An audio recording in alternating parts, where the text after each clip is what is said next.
helping you find emotional, spiritual, and physical balance. What does your future hold? It's time to find out with Psychic Suzanna. So if you're wondering if you are in the right place, you definitely are. This is Life with Psychic Suzanna on 1110 KFAB. You know what? You can find us every Sunday night here. You can listen to our show online, on air. We are the show that Life with Psychic Suzanna is, that is going to empower you with more knowledge to help you every single day. We want you to learn things that you can learn and help us to learn things that you can want to learn. So if there's something you want to talk about, please join us on Life with Psychic Suzanna on Facebook. Also, you can join us with KFAB.com. You can join PsychicSuzanna.com. That's where you get a free question. This is just the place you want to be. And we've got the studio full already. Isn't this exciting, Jim? It's very exciting, Susanna. Okay, the first thing I want to tell you that we have a sitar player. Is that correct? That is very correct. Can you get to your mic for a minute? Sure. Hadi, say hello to us. Hi, Susanna. Hi, everybody. All right. Hadi is going to be playing the sitar as we come in and out of breaks. He is going to be at the International Fair that is going to be this coming Wednesday from 10 to 7:30. Tell me, what is the sitar? Well, santur is actually a Persian instrument that they play music in Iran and a lot of other countries around it. And how long has the sitar been used? Well, the original santur has been in the Persian music and the surrounding countries since the 3rd and 4th century. Marvelous. And it has been integrated in so many other countries, such as the Arabic countries' music, and it has gone as far as China. You would see different versions of it in all their music around that area. Well, thank you for coming in. You'll be at the International Fair this coming Wednesday, but we want to hear your music. We love live music on Life with Psychic Suzanna, but today's topic is we're going to have a couple of great topics. We've got one of the someone who was on The Biggest Loser on TV coming in on at 8 o'clock. But right now we have this gentleman who looks very scholarly, doesn't he, Jim? That's the first thing I thought of. Okay. Yes, very scholarly. We're talking to Gary A. Wasdin, who is the executive director of the Omaha Public Library. Is that right? That's great. Hi, Susanna. How are you? I'm so blessed. It's unbelievable. Before you came here, we wanted to talk about Jim to tell us about the beginning libraries. Go ahead, Jim. What did you research and find out? Okay, well, I didn't research real hard here, but just a little bit, you know. Yeah. I've always been a big proponent of the library. But, yeah, it says the first libraries consisted of archives. This dated back a long time ago. Clay tablets. And this was like 2600 BC, 2,600 years before Christ. So, Wow. yeah. Wow. Samur, I think it was maybe the pronunciation of where that was. Wonderful, wonderful. Gary, you know, I wanted you on because I frickin' love the library. That's great. I love the library. I love the Omaha libraries. I love the access to the libraries. But tell me about, do you know when the library was created? And you know something? This is great. I love that my taxes support you. Right. I love that I pay taxes Absolutely. because I can bring you the library. You're right. And my taxes get to bring everybody the library. I love that. So right. let's all hear it for taxes. All right, go ahead. Tell Yeah, that's us. true. You know, it's that's a good point. I think a lot of times people think bad thoughts about the government, and they forget that libraries are part of the government, and it's something that we're obligated to do, and it's a great use of tax dollars. And I tell you, you get your money's worth. You borrow one book from the library a year, and you've already recouped your investment. So that's true. And how many libraries are there in Omaha? And do you know how libraries started by any chance? yeah, we have 12 libraries now here in Omaha. Our newest facility in Northwest Omaha opened about 2 years ago, and that was our 12th library. Okay. And this actually is a great year. This is our 140th anniversary of Omaha Public Library. 140th year exactly. in Omaha. Exactly. How old is Omaha? Pop quiz, Jim? Oh, my goodness. I can tell you how old Nebraska is. When was it discovered? I mean, when was Omaha? I mean, that's quite a saying, 140 years. Yep, it's right about the same time. I think Union Pacific is right around the same time. This is just after Civil War, so right in that same era with the railroad industry. So this was when Omaha was really coming into its own, right before the big Trans-Mississippi World Fair that was held here in the 1890s. So this was a really happening time at the turn of the century in Omaha. This was a great place. And how was the Omaha Library started in Omaha? Well, it was a little messy. It took a few tries to get it off the ground, and we kind of recognize officially the starting year as 1872. 1872. Right. Mm-hmm. Though it kind of started a little bit before that. It was founded in 1857, but it kept opening and kind of collapsing and opening and collapsing. But in 1872 is when it really kind of got started, got up and running, had some finances and some materials and a location to actually start operating as a public library. So in research, I see a lot of people can start a library in a school and things like that. How do you get the 12th one open in Omaha? What goes about to decide where the libraries are? How do they get created?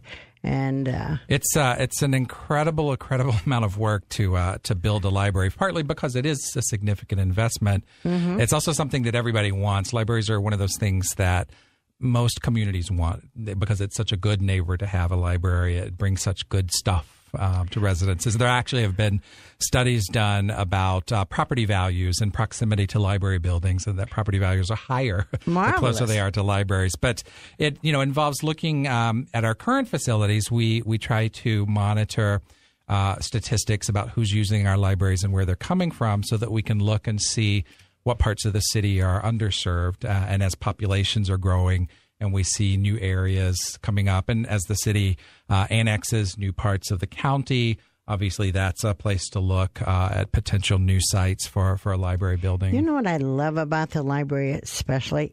Everyone can use it. You don't have to show them how much money you have. Right. And we're going to take a little break, and can we have Hardy? Are you ready to play a little music as we go out? Oh, I'm sure he's ready here. This is Hadi. He is going to be playing at the International Festival. That is this coming Wednesday. And he's playing music for us as we go to break. Go ahead, start playing, handsome.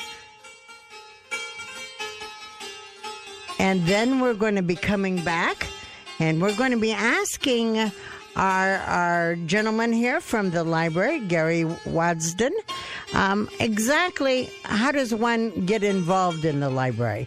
This is Life with Psychic Suzanna, 1110 KFAB, the only place you want to be on Sunday night, right here for information. This is Life with Psychic Suzanna on 1110 KFAB.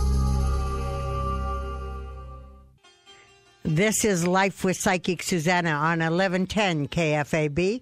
You can always find us on Life with Psychic Suzanna on Facebook, Susanna Stickney on Facebook and Twitter. You can go to KFAB.com. Any kind of information you want to know is going to be on there. Right now, in the background, we had our Hardy saying, playing the sitar. Mm-hmm. He's going to be playing this week at the International Fair that is brought to you at the Metropolitan College, correct? And so it's at 27th and Q this Wednesday. Check it out. A lot of great ideas are online. You can find out what's there. Right now, though, who we have in the building is Gary Wasdin. Correct? Hi, Susanna. Yes. And what kind of background is a Wasdin name? Well, it's kind of sometimes hard to figure out. It's primarily German, although it's changed so many times, and so much of my recent family history were illiterate when they came to this country, that the name spelling, there's almost every variation you can find. I have gone to the library on Ellis Island. Right, yes. Oh, I mean, and the library, we're celebrating 140 years here. Right. This is National Library Year. But the library is so crucial because when you know your history, right, you probably don't make the same mistakes. Yes, you hope so. At least you don't have any excuses if you do. And the genealogy in particular is that's one of my favorite things, and something that people come to here to Omaha Public Library to do, because we have a great collection of genealogy materials. Marvelous. And it's a fabulous thing to do. And as we are on break, Jim shouted in that he loved, what did you love about the library? Abrams Library on North 90th. North 90th? Very cool. Right. That just reopened after a renovation. It's about it's a 24-year-old building, and so it just had its first big facelift. That's the one on 90th and Dodge? 90th and Fort. Yes, I don't know that one. Fort. And you said your son knows everyone at the library at 3? Is that right? The Swanson Library on 90th and Dodge is probably his most visited site in the world. Right. At 3. And when you start children with reading, their ability to go beyond their own limits is so wonderful. It is. And it's so true. keeps them out of trouble, doesn't it? Yeah, it does. I mean, it's we know so much more now than when we were kids about how important it is. I think we operated on instinct a lot, and now we actually have data to back it up. But the importance of early childhood literacy, of kids being read to from birth to 2 years old.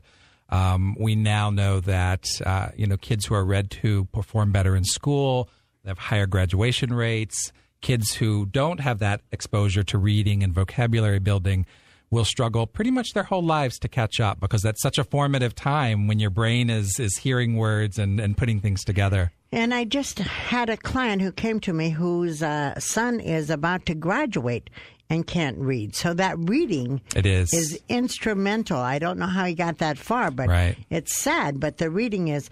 Now, you have the story time. Right. And you have story time in all the libraries? Yeah, we do. Tell me what you have for us. We have, there's so much. We could probably fill up the whole show talking about it. There's so much to do at libraries. And story times, one of our classics from the very beginning of public libraries, continue today. And all of our libraries have great story times. And the really cool thing today is that there are programs for all ages, including even before birth. We have programs for expectant mothers where we come in and we do story times. We do lap set programs for infants where parents and caregivers can come in with the tiniest babies to get them in the habits of reading to them. We have Daddy and Me story times that really focus on getting... Daddy and Me? Yeah. Really? Yeah, and it's, and that's a wonderful program. That's there at the Swanson branch because our moms more often are who we see coming in with the kids. And we really wanted to do a big push to get daddies to connect in that same way. So really great program there at Swanson for Daddy and Me story time. So just really all ages, all specialties, just pick your favorite branch and they can kind of give you a calendar of what they have going on. And we can go to the website. Right. Our website has everything listed. We've got a great event there. You can search citywide. One of the nice things about Omaha is that you can kind of get between libraries pretty quickly if you see something at another library, or just get your community's library and figure out what's going on there. And one of the things that I love, and I'll be honest with you, I was not raised with a lot of abundance, and I've learned later to have abundance, but I could always go to the library. Right. And I have a library in Dundee. We have a cute library in Dundee with a gym, yes, no less. Exactly. No less. But you go in there in the summer and you see these kids earning points. What is that all about? Right. To get things, earning points for reading. I love that. Yeah, it's such a great incentive. That's our summer reading program, which has been around since the very beginning of the libraries and continues today. And my experience was just like yours. I also grew up in the South from a very modest family. And we couldn't buy things, but the library was my big escape and the place where I could get, pretty much whatever I wanted and really escape. And, we still see that today, especially in the summers when kids are out of school.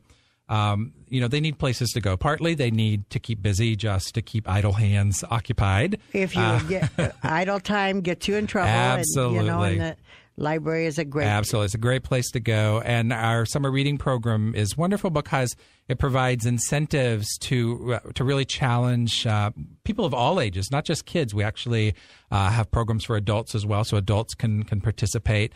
And you read during the months of June and July, and you log your reading. And after you've read a certain number of books, there are points you can earn. There are prizes and incentives you get. So it just keeps it really fun. And again, for the participants, for the kids in particular, it's just fun. But we also know there's something that has been kind of called summer slump, which kids who don't read in the summer, by the time they start back at school, often have kind of fallen behind where they were. So this kind of keeps kids challenged in reading.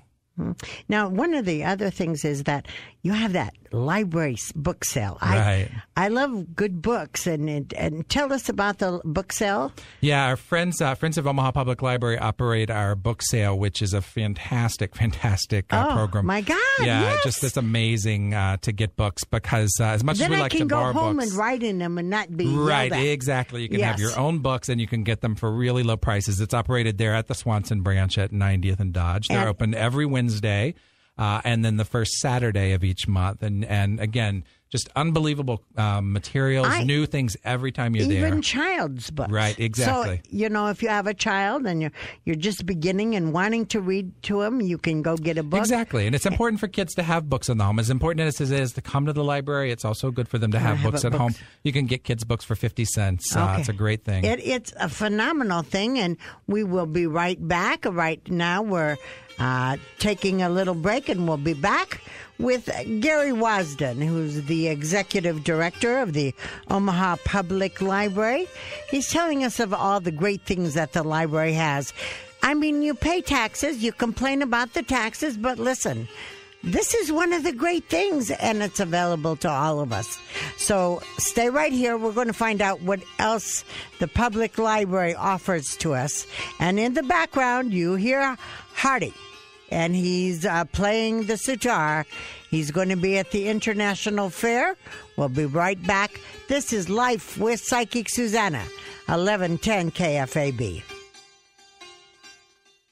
Psychic Suzanna. Can't get through on the radio show? Call Psychic Suzanna anytime at 712-276-9349. That's 712-276-9349. Or visit her webpage, PsychicSuzanna.com. This is Life with Psychic Suzanna on 1110 KFAB.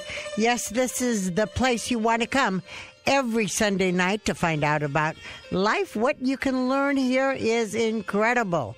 Tonight, so always join us, Life with Psychic Suzanna on Facebook, or Susanna Stickney, Facebook and Twitter. One tells you what's on the other show. The other one tells you what's coming up in my activities. Right now, though, let's go back to talking to Gary Wasdin. Gary Wasdin is the executive director of the Omaha Public Library. We love the library. We love the opportunity that it gives us all to grow and go beyond where we're sitting in a chair. We can visit other countries. Now, tell me about this. I've got the iPod. Tell me about this digital stuff. Right. Well, libraries are so much more than they ever were, although we're still doing the same thing. We're doing it in different ways. And of course, printed books are still an important part of our lives and still something that we see a lot of. But our digital books and our digital book collection grow every day. So just like printed books on the shelves, physical shelves of our libraries, we have ebooks on the digital shelves in our library. Wow. And you can download those for free from our website. And also movies. Right, movies and music as well. And those are ebooks, e-music? Ebooks, e-music, e-video, all of that available. We actually rent it and then have to return it before someone else gets it? It's pretty interesting. It's a lot easier. And for people like me who are always late returning things and accruing fines, you don't have to return them. They actually just automatically return themselves. So you download it. Oh, you're kidding me. Yeah, it's great. You download it. You choose the book you want. You load it onto your iPad or your Kindle or your Sony Reader, whatever you use to read on. And you'll have it for a week or 2 weeks, depending on the item. Wow. And at the end of that time, it just disappears and is returned to the shelves of the library automatically. Wonderful. Now, also, what about volunteers? I've got some time on my hands. Can I go in and read? What can I? Yeah, we have lots of volunteer programs, and we rely on volunteers heavily. We have about 200 to 300 people a year that volunteer in the libraries. And it's everything from working at the book sales. When you go to the book sales, all of the people working there are volunteers. In the branches, we have volunteers that help with programs, help setting up the libraries, returning materials to shelves, doing programs, reading to kids. So really depending on your talents and what you're interested in, there's probably something in all 12 of our libraries you could do. And if you're just new to a town and you want to meet people, wouldn't it be great if you volunteered at the library or volunteered at a place where we have transient people coming in? Absolutely. I'm just best. I want to thank you, Gary, for coming in and talking to us about what the libraries offer us on the Library Week, correct? Thank you. Absolutely, Susanna. Thank you so much for having me. Is there anything special you want to tell us this coming week about the libraries? Well, I just say it is National Library Week, so stop by your branch. There's a lot of great programs going on. We have an opportunity for people to share their story and their experiences and what the library means to them to help capture that information. So stop by any of the 12 libraries and thank your librarian. The staff do a wonderful job, and tell them how much you appreciate them. And God bless this country that gives us the library. Absolutely. Thank you for stopping by, Gary. Thanks, Susanna.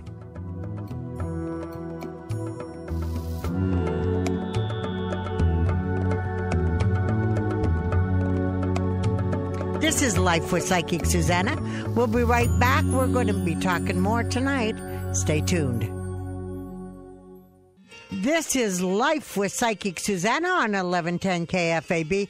This is where you come every Sunday night at 7:30.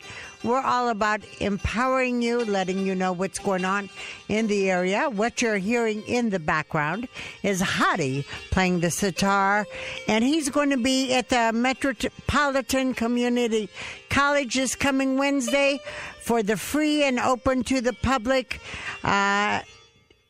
International Day, brought to you by Nebraska's Art Council. Right now, though, I've got, by the way, in my lap, I've got the little dog in my lap. The dog is named, what is his name? Let's see, you were kind of had a Mickey, discussion because we there, were yeah. watching, and we love Mickelson. Yeah, he did Mickey. good. He did good. Mickey is from the Midwest Dog Rescue Network. Please think about fostering a dog like I'm doing right now. When there's an overflow of animals, the Humane Society calls Midwest Dog Rescue, and they help us out. The number is 402-657-9228. By the way, when you want any kind of information about anything in the Omaha area, you go to KFAB.com. That's where you go. Life with Psychic Suzanna on Facebook will get you what's coming up on the show. Susanna Stickney on Facebook and Twitter will let you know what I'm doing every single day. I try to put out an intention. I believe if we work together and do one thought at a time, we can make the world a better place, and we do it thought by thought.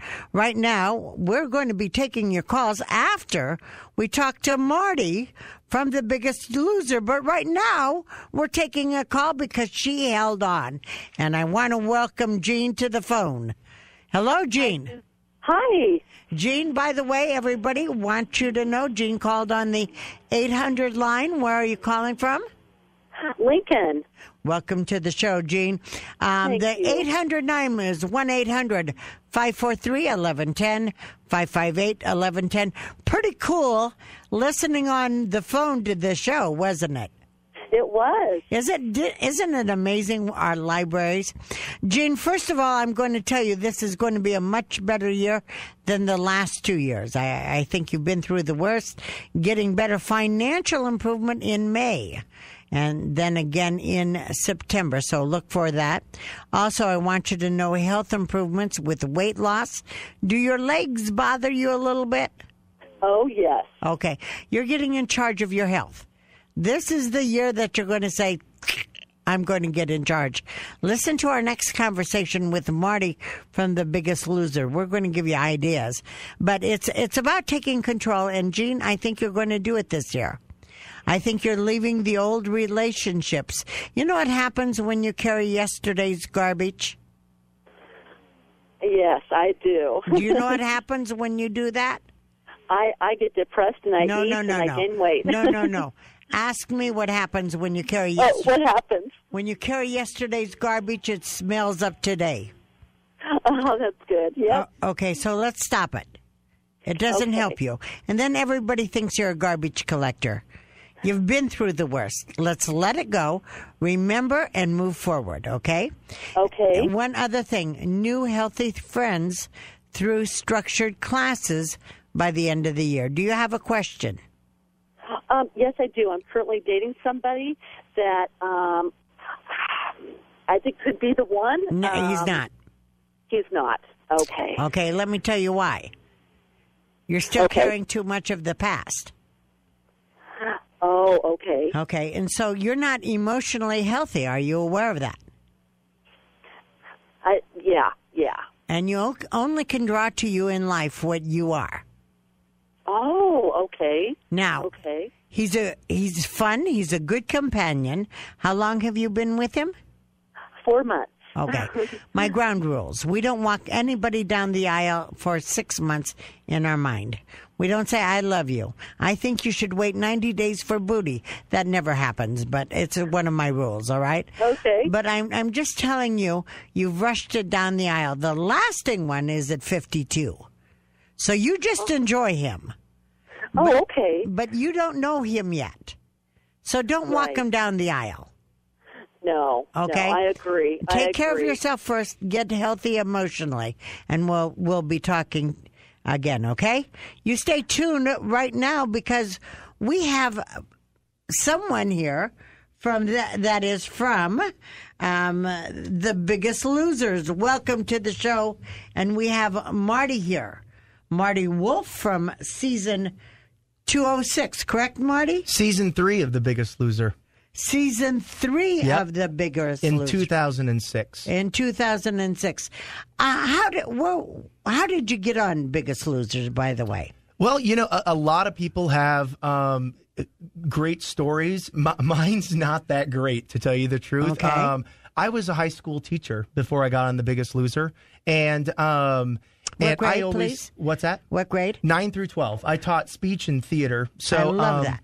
Part of me was interested in the entertainment side of things going on to the show. And I had a lot of experience losing weight in my life, starting from a really, really young kid and losing weight in different ways. And it's been a lifelong battle. And really just kind of combined something that I had wanted to do all my life, which was lose the weight and keep it off.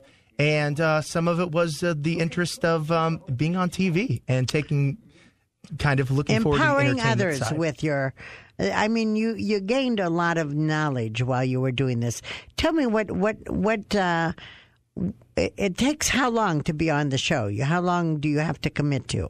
Well, my wife and I both had to quit our jobs, so long enough that that we had to do that. But the show airs for about 4 months, and then eventually everybody on the show gets voted off, and then they go home to continue losing weight at their at-home environment for about another 4 months. So it's a total of 8 months on the ranch or in LA, and then the other 4 at home doing it in your home environment. Did you find it hard to do it in your home environment? No, to tell you the truth, it wasn't hard because when you go on the show, you kind of put on blinders. You have such a strict goal in front of you that you don't allow things from life to trip you up because there's truthfully, there's fame, there's money, there's a lot of stuff on the line. And most everybody who goes on the show is able to put those blinders on and just avoid the temptations. Yes, and stay focused to your ideal. Yep. Now, as I'm doing researching for you coming on. Oh, no. I'm sorry. And by the way, the reason you're on is because you're going to be speaking at a fair. Is that not correct? Yep. That will be at the CenturyLink Center, April 14th to the 15th. But as I'm looking it up, and I love the fact that you hooked up with your wife there. That was pretty cool. But the interesting thing is there was a couple other ones. Many of them gain back the weight. Yes, a lot of people do gain back the weight. And that's the hardest, is that yo-yo thing. Yeah, it is. I mean, like I said, you can put on the blinders, but there's a day when you're done with The Biggest Loser too. And it's about moving forward with some of the things that you actually learned on the show. Like real life, living in real life. And that is why you've opened a gym here? Is that correct? Tell me about it. Yeah, I've opened the very first health club that I know of. It's called Square One Health Club, and it's specifically for people of size. And what we mean by people of size are people who have at least 50 pounds to lose, or somebody who struggles daily with food choices, with emotional eating, food addiction. You know, I think there's a lot of people out there who struggle with food addiction and emotional eating, who just give into it day after day, and they don't really have a place to go to. That combined with people just don't feel comfortable in traditional gyms. Well, you know, when I go to the gym, there's always this beautiful shaped woman. That could be my wife. That's very good. That's I know. why I'm you're trained. going to stay married. Thank you. Okay, but it could be. But it's very hard for me to stay focused when someone over there is, you know, doing things that I really don't understand. So how did you get in the field of starting to talk about this? Well, of course, my experience on The Biggest Loser didn't hurt at all. My wife and I have been traveling the country for the last 5 years, really, and doing speaking engagements, and more importantly, listening to other people of size talk about their stories and who they are. And lots of times I talk about, you know, other people who have just look at themselves in the mirror and then change their lives. They're the true heroes, not some guy who went on a reality show to fix his issues. But really, but you from know, a lot of that, I mean, I got to tell you, the reality shows are pretty positive because it helps us to see what you're going through, and we can relate that to us. I mean, some reality shows like The Bachelor I couldn't get into.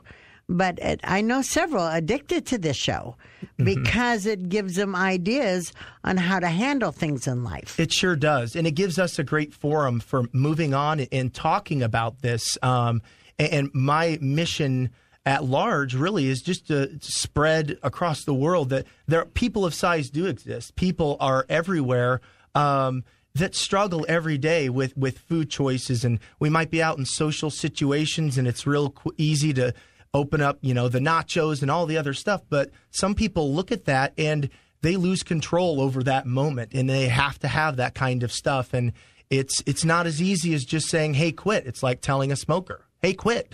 It's really difficult. There's a lot of other things. So you help teach them. Yes. The gym does not consist just of working out.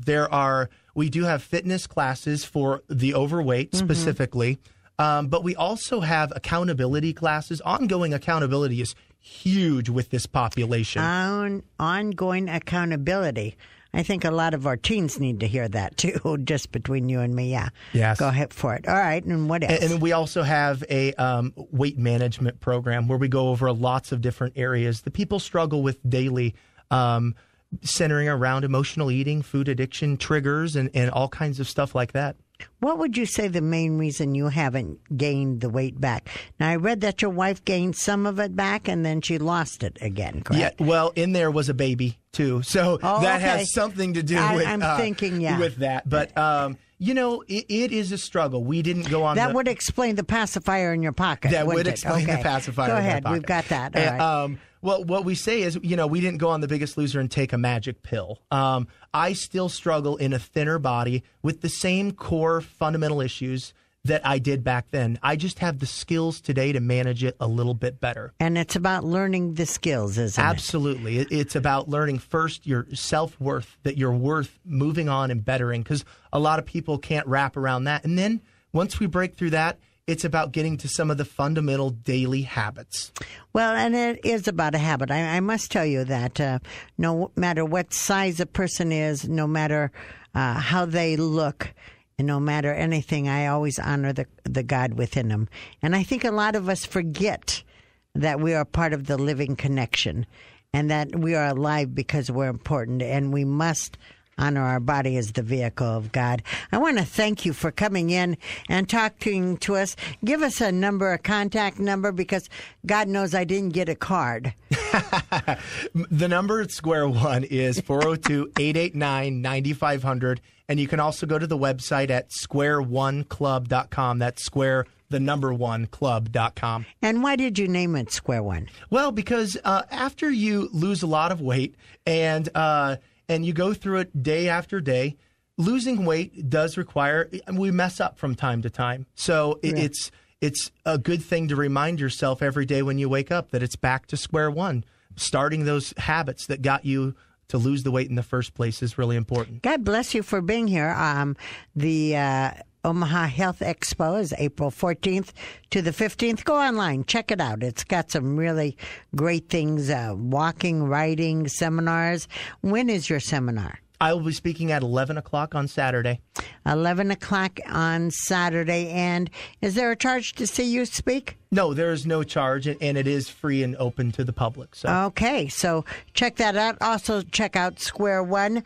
We are going to come back with your phone calls. You can give us a call at 1-800-543-1110.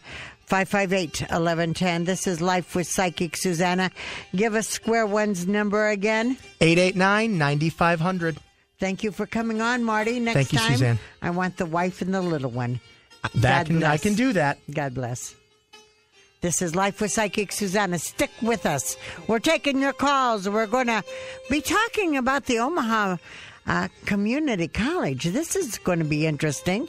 We'll be right back.